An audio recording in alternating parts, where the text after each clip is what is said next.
सहज मार्ग के सभी अभ्यासियों को प्रणाम। आज हम आध्यात्मिक यात्रा के तीसरे वृत्त पर चर्चा करने जा रहे हैं। जैसा कि आप सब जानते हैं, हमने ये श्रृंखला आरंभ की है जिसमें हम आध्यात्मिकता के 16 वृत्तों का उल्लेख करेंगे, जो कि संत कस्तूरी ने अपनी पुस्तक वह दिव्य छवि में बताया है।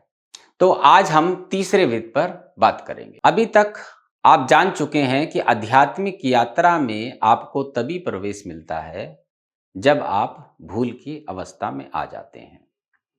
तो जब आप भूल की अवस्था में आ जाते हैं तो आपको हृदय क्षेत्र के पहले वृत्त में प्रवेश मिल जाता है। धीरे धीरे आप भूल की अवस्था में सतत और शाश्वत हो जाते हैं तो आपको दूसरे वृत्त में प्रवेश मिल जाता है और दूसरा वृत्त खुलने पर आपको मोक्ष की दशा भी प्राप्त हो जाती है। अब हम आते हैं तीसरे वृत्त में। तो तीसरे वृत्त में क्या होता है? मोक्ष आपको प्राप्त हो चुका है, संस्कार आपके बनना बंद हो चुके हैं, तो मैं भक्ति में डूबा रहता हूं। किसकी भक्ति में? जो मेरा उच्चतम लक्ष्य है, और मेरा उच्चतम लक्ष्य है ईश्वर प्राप्ति। तो मैं ईश्वर प्राप्ति की भक्ति में डूबा रहता हूं।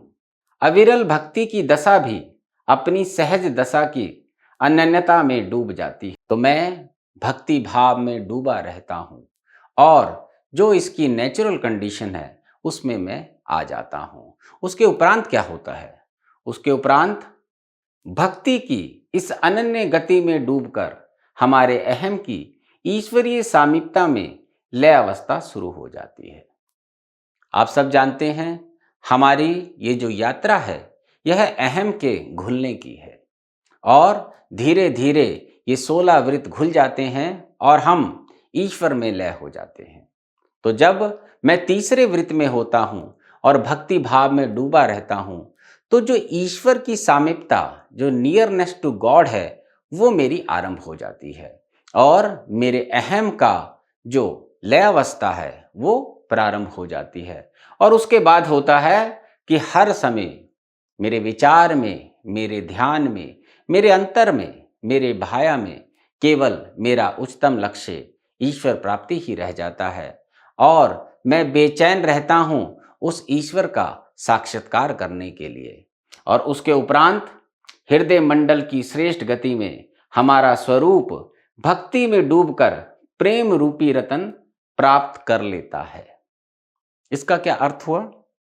इसका यह अर्थ है कि जो मैं भक्ति भाव में था, अब वह भक्ति बदलकर हो गई है प्रेम में। मैं बाबूजी की भक्ति में डूबा हुआ हूं, लेकिन अब वह भक्ति प्रेम में बदल गई है और यहां पर लिखा गया प्रेम रूपी रतन। तो ये प्रेम भी एक प्रकार की दशा है जो भक्ति के बाद आती है और मैं हर क्षण बाबूजी से प्रेम करना आरंभ कर देता हूं।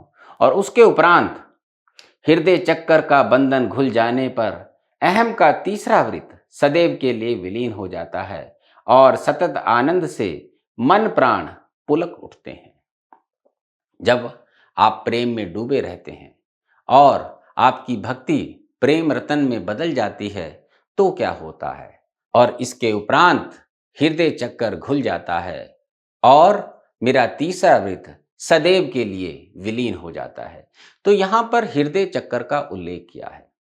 आप सब जानते हैं, बाबूजी ने हमें बताया है कि ये जो 5 वृत्त होते हैं ये सब एक एक शक्ति को लिए हुए होते हैं।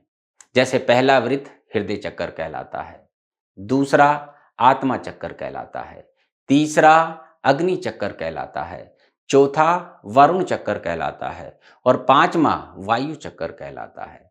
लेकिन ये पांचों शक्तियां पांचों वृत्तों में भी मौजूद होती हैं। तो यहां पर यही कहा गया है कि जब हृदय चक्कर घुल जाता है तो तीसरा वृत्त सदैव के लिए विलीन हो जाता है और मैं सतत आनंद में डूब जाता हूं। तो वो जो अवस्था आपकी भक्ति से प्रेम में कन्वर्ट हुई थी, अब वह जो है सतत आनंद में बदल रही है। तो इस प्रकार से जब मैं सतत आनंद में आ जाता हूं तो मेरा तीसरा वृत्त खुल जाता है। अब आप समझ चुके हैं कि आध्यात्मिक क्षेत्र में प्रवेश मिलता है भूल की अवस्था में, और उसके बाद दूसरा वृत्त खुलता है जब भूल की अवस्था शाश्वत और सतत हो जाती है, और तीसरा जब मैं प्रेम में डूबा रहता हूं, मतलब जो मेरी भक्ति है वो प्रेम में बदल जाती है, तो मैं सतत आनंद में आ जाता हूं। तो ये प्रेम और आनंद की दशा में जब मैं पहुंच जाता हूं, तो मेरा तीसरा वृत्त विलीन हो जाता है।